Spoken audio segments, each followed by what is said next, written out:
UP में अब तक गैंगस्टर्स और माफियाओं की 5,775 करोड़ रुपए से ज्यादा की संपत्ति भी जब्त की जा चुकी है। खासकर टॉप 10 माफियाओं का अंत हो चुका है। अब तो उन बदमाशों की नींद भी उड़ गई है जो पुलिस के शिकंजे से दूर हैं। आपको बता दें कि सीएम योगी ने विधानसभा में एक बार कहा था कि माफिया को मिट्टी में मिला देंगे। वाकई ऐसा ही हो रहा है। उनकी कही गई बात एक दो बार नहीं बल्कि लगातार सच साबित हो रही है। यूपी में कानून व्यवस्था के मोर्चे पर साल 2023 एक बहुत ही महत्वपूर्ण साल साबित हुआ है। 2024 में भी ऐसा ही होने का दावा किया जा रहा है। दरअसल सीएम योगी आदित्यनाथ ने अपराधियों के खिलाफ सख्त रुख अपनाया है। अपराधियों और उनके परिवार के सदस्यों की ओर से अर्जित अवैध संपत्तियों के खिलाफ कार्रवाई करने के मुख्यमंत्री को बुलडोजर बाबा के नाम से भी जाना जाता है। अपराधियों पर हर एक्शन को लेकर उनकी जीरो टॉलरेंस पॉलिसी अक्सर देश भर की सुर्खियों में रहती है। तो अब सवाल यह है कि माफियाओं पर हुई कार्रवाई को लेकर लोकसभा चुनाव में बीजेपी को इसका फायदा मिलेगा क्या? अब आपको ग्राफिक्स के जरिए बताते हैं कि टॉप 10 किन माफियाओं पर शिकंजा कसा गया है, किन पर कार्रवाई हुई है। माफिया मुख्तार की जेल में बीमारी के दौरान मौत हुई है। एक खूंखार माफिया मुकीम काला गोली मारकर उसकी हत्या कर दी गई। काला करोड़ों की लूटपाट हत्या का आरोपी था। 14 मई 2021 को खूंखार माफिया काला को ढेर कर दिया गया। माफिया अंशु दीक्षित ने मेराज और मुकीम को गोली मारी थी। चित्रकूट जेल में शूटआउट का आरोपी था अंशु दीक्षित। वहीं अंशु दीक्षित ने जेल के 5 कैदियों को बंधक बनाया था। साथ ही संजीव माहेश्वरी उर्फ जीवा मुख्तार अंसारी गैंग का शूटर था। संजीव माहेश्वरी ने कोर्ट रूम में बंदी की हत्या की थी।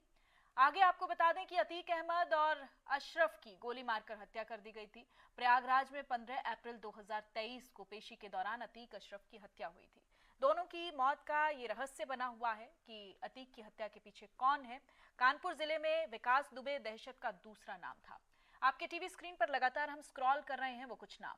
विकास दुबे को विकास पंडित के नाम से भी जाना जाता था। विकास पर 2020 तक 60 से ज्यादा आपराधिक मामले दर्ज थे। विकास दुबे ने 8 पुलिसकर्मियों की हत्या कर दी थी। हरदोई जेल में बंद माफिया खान मुबारक की भी मौत हो गई थी। 2 जून 2022 से हरदोई जेल में बंद था माफिया खान मुबारक। मुबारक पर लूट, रंगदारी, हत्या समेत कई मामले दर्ज थे। मुन्ना बजरंगी कभी दहशत और खौफ का दूसरा नाम था। जुलाई 2018 में ताबड़तोड़ फायरिंग कर उसकी हत्या कर दी गई। जेल के अंदर मुन्ना बजरंगी को 8 से 10 गोलियां मारी गई थी। मुन्ना बजरंगी ने 2005 में एमएलए कृष्णानंद राय पर ताबड़तोड़ गोलियां बरसाई थी। वहीं आपको बताते चलें कि माफियाओं की 2000 करोड़ रुपए के 64 गैंगस्टर्स की संपत्ति जब्त कर दी गई है। माफियाओं ने संपत्तियां अवैध तरीकों से हासिल की थी। विजय मिश्रा, सुशील मुच, बदन सिंह बद्दो की संपत्ति जब्त की गई है। सुंदर भाटी, सुनील राठी, ध्रुव सिंह की संपत्ति कुर्क हुई है। मुख्तार अंसारी की 523 करोड़ रुपए की संपत्ति जब्त की गई। अतीक अहमद की 413 करोड़ रुपए की संपत्ति जब्त की गई। योगी राज में 25 माफियाओं पर बाबा का बुलडोजर गरजा है। 20 मार्च 2017 से अवैध संपत्तियों का जब्तीकरण हुआ। अतीक की 752 करोड़ रुपए की संपत्ति पर बुलडोजर चला। गाजीपुर के मुख्तार अंसारी की संपत्ति पर बुलडोजर की कार्रवाई की गई। वाराणसी के ब्रिजेश कुमार सिंह पर बुलडोजर कार्रवाई हुई। लखनऊ के ओम प्रकाश श्रीवास्तव की संपत्ति पर कार्रवाई हुई। बिजनौर के मुनीर, अंबेडकर नगर के खान मुबारक, गाजियाबाद के अमित कसाना, शामली के आकाश जाट, मेरठ के उधम सिंह और योगेश भदौड़ा पर कार्रवाई की गई।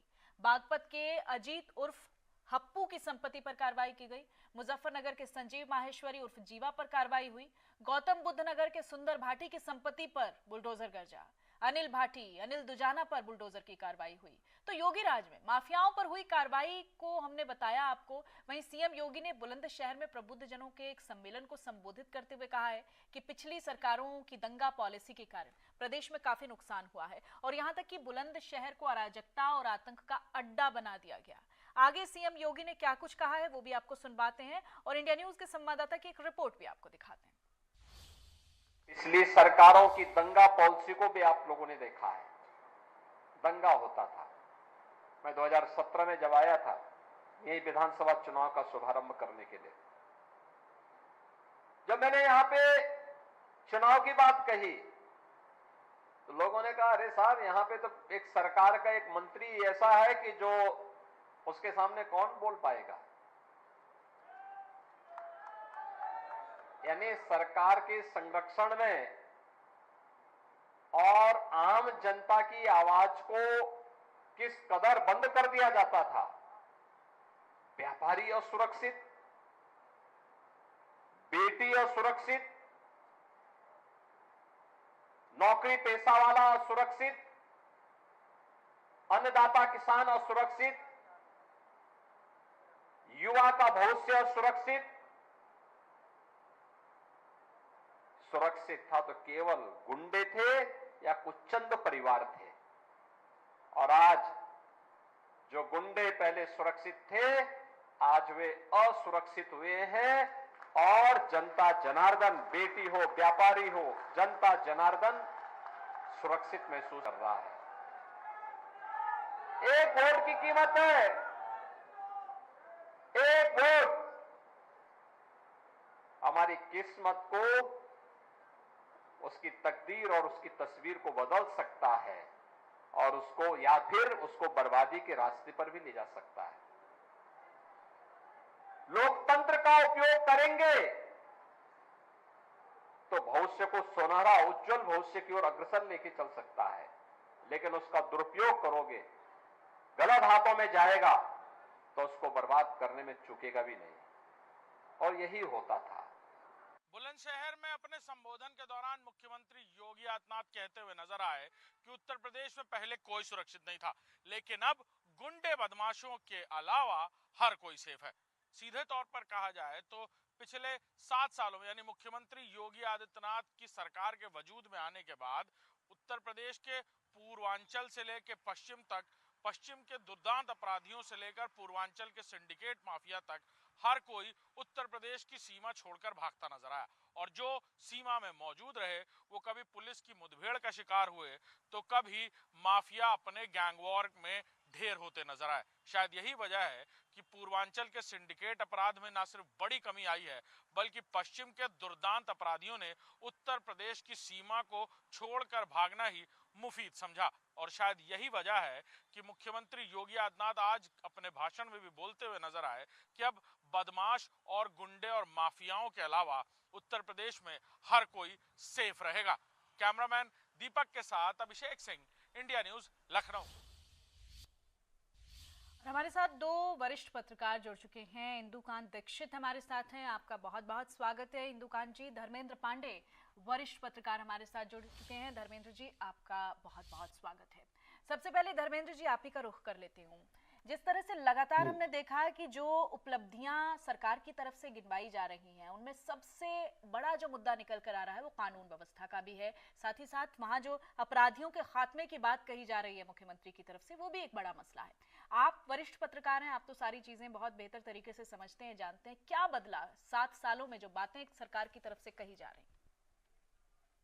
देखिए, इसमें कहने में कहीं कोई किसी को आज हिचकिचाहट नहीं होती है कि अगर देखें तो 2017 के बाद उत्तर प्रदेश जो है वो विकास के रास्ते पे अग्रसर हुआ है, शांति वहां पे स्थापित हुई है।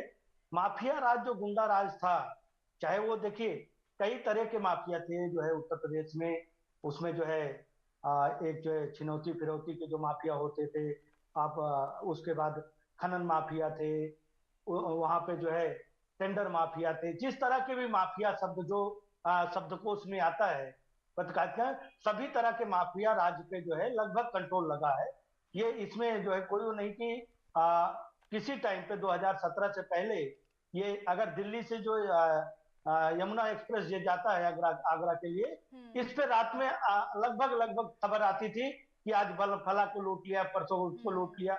बड़े बड़े अधिकारी, सेना के अफसर लूट लिए जाते थे। लेकिन उसके बाद जो है जब से इस पे कार्रवाई हुई है, पुलिस के हाथ जब से मजबूत हुए, माफिया पे कार्रवाई हुई, इसमें कोई दो राय नहीं कि मुख्तार अंसारी, अतीक अहमद जो फिरौती छीन और जो है हत्या के और जो है जबरन वसूली या जो है जबरन जमीनों का जो कारोबार होता था, उस पे जो एक लगाम लगी है, वो लोग जो है उनके जो है साम्राज्य पे अंकुश लगा है। जो उनके मातहत कार्य करते थे, शूटर उनके जो गुंडे थे, उनके ऊपर कार्रवाई हुई है, इसमें कोई दो राय नहीं। लेकिन यहाँ एक सवाल अब भी है कि विकास हुआ है, माफिया राज खत्म हुआ, आतंक कम हुआ है पश्चिमी उत्तर प्रदेश में, खास तौर से जहां पे दिन दहाड़े हो जाती थी वहां रात में भी लोग चल रहे हैं। लेकिन एक चीज है कि कई सवाल अब भी बाकी हैं। जैसे अभी बहुत सारे ऐसे माफिया हैं जिनको ये कहा जाता है दबी जबान में लोग कहते हैं कि उनको सरकार का संरक्षण कहीं न कहीं उनको मिला, तो वो जो उनके ऊपर कब कार्रवाई होगी? नहीं, ये सवाल मौजूद है, ये मौजूद है जो आप सवाल बता रहे हैं। निश्चित तौर पर इस पर भी बहुत सारे सवाल खड़े हो रहे हैं। हाँ, कौन बहुत सारे ऐसे, अगर पूर्वांचल में आप देखेंगे तो जौनपुर, प्रतापगढ़ और उधर बनारस तक कई सारे अभी ऐसे बड़े लोग हैं, बड़े बड़े नाम हैं जिनको जो है माना जाता है, जो अभी भी पर्दे के पीछे। ठीक है, इंदुकांत दीक्षित जी, जिस तरह से धर्मेंद्र पांडे सवाल उठा रहे हैं, बड़े सवाल हैं, गंभीर सवाल हैं। कोई भी सरकार जब बेहतर करती है तो उस बेहतरी का सिरताज अपने सिर लेगी, लेकिन साथ ही साथ सबसे बड़ा गंभीर सवाल ये भी है कि जो आज आरोप प्रत्यारोप का दौर राजनीति में चल रहा है, क्या वो राजनेता सवालों के कटघरे में नहीं आते हैं, जिनके राज में इन ऐसे माफियाओं को संरक्षण मिलता है, वो पनपते हैं, उन्हें पाला पोसा जाता है? जी नमस्कार, मेरी आवाज आ रही है? जी देखिए, बिल्कुल अच्छा सवाल आपने उठाया और चर्चा भी अच्छी है। बड़ी बात यह है कि आपको बहुत पीछे जाने की जरूरत नहीं है। आपके सामने जिस तरह से, जिन परिस्थितियों में मुख्तार अंसारी की मृत्यु हुई, आपने देखा कि किस तरह से तमाम राजनीतिक दलों ने सिर्फ चुनाव में वोट के मद्देनजर उसको शहीद बताने की कोशिश की। और बेहद शर्मनाक बात ये थी कि कांग्रेस के प्रदेश अध्यक्ष स्वयं अजय राय है इस समय, और इस चीजों को समाजवादी पार्टी के साथ साथ कांग्रेस ने व्यापक पैमाने पर हवा दी, और स्वयं अजय राय मुख्तार अंसारी के खिलाफ गवाह थे अपने बड़े भाई की मौत के मामले में, हत्या के मामले।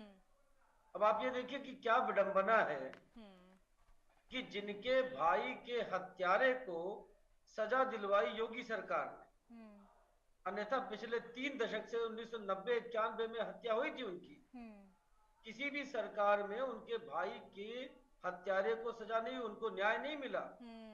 और अपने बड़े भाई अवधेश सिंह के ही पूरे के पूरे साम्राज्य को संभाला अजय जी ने, हमारे अच्छे मित्र हैं। लेकिन आप देखें कि उनके रहते प्रदेश अध्यक्ष कांग्रेस ने भी मुख्तार अंसारी को शहीद बताया। ये बताने के लिए पर्याप्त उदाहरण मैंने इसका सिर्फ रेफरेंस इसलिए दिया कि माफियाओं, गुंडों के प्रति किस तरह की भावना और किस तरह की सोच है तमाम राजनीतिक दलों में। एक और फैक्टर, हाँ, बहुत आप लोगों को अनुभव है, आप बेहतर लोगों की मानसिकता को, राजनेताओं की फितरत को भी बहुत अच्छे से समझते हैं।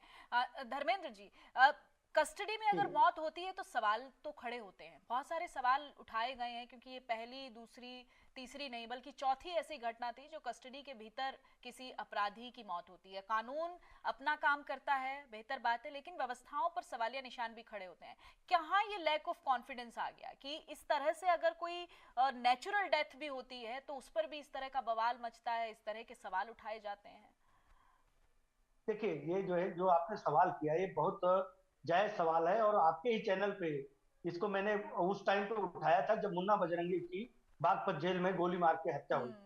उस टाइम पे उनकी भी जो है, उनकी भी परिवार वालों ने हाई कोर्ट में एक अर्जी दी थी कि उनको जान से मारने की कोशिश चल रही है, और ये जो है बांदा जेल में ही, उस टाइम पे झांसी जेल में थे तो उस टाइम पे वहां उनके साथ हो रहा था, और उनके परिवार ने वो अर्जी दी थी, उस पर सुनवाई होनी थी।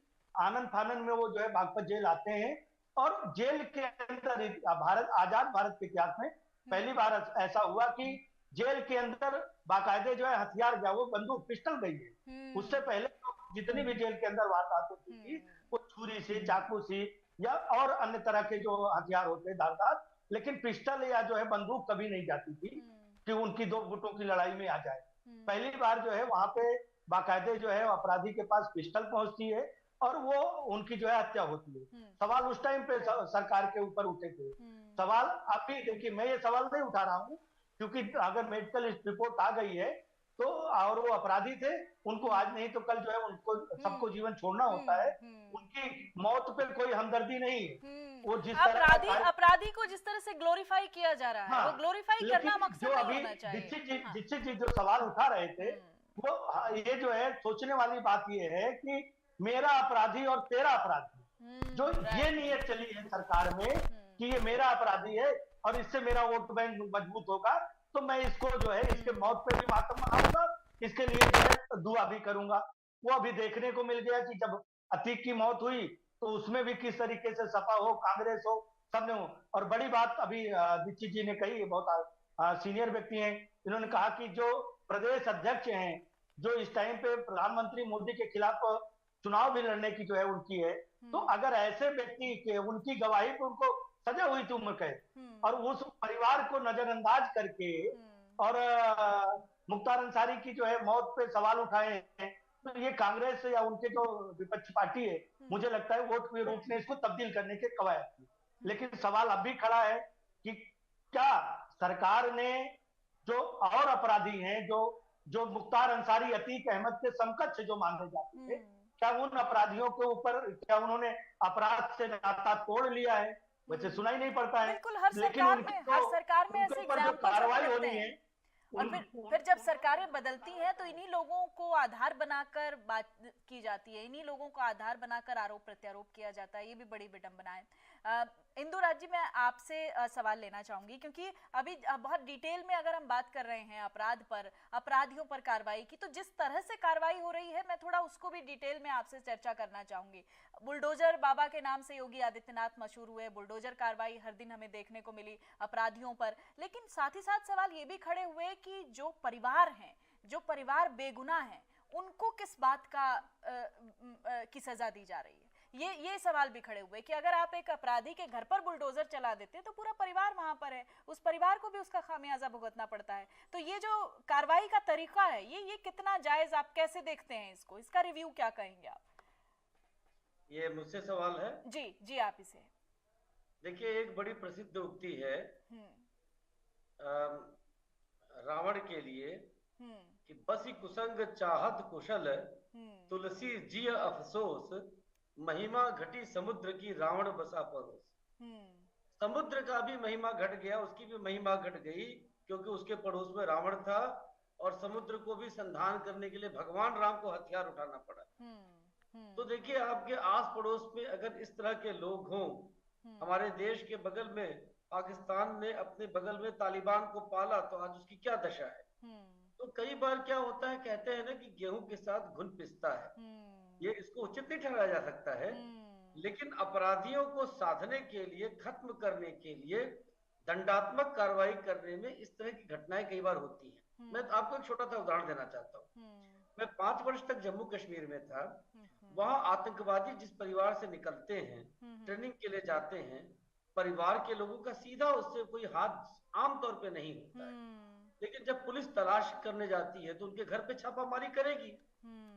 घर पे छापामारी करेगी तो माँ बाप भाई बहन से पूछताछ करेगी। और कई बार जब बेटा है, बेशक आतंकवादी है, घर पे आएगा तो उसको शरण भी देते हैं माँ बाप।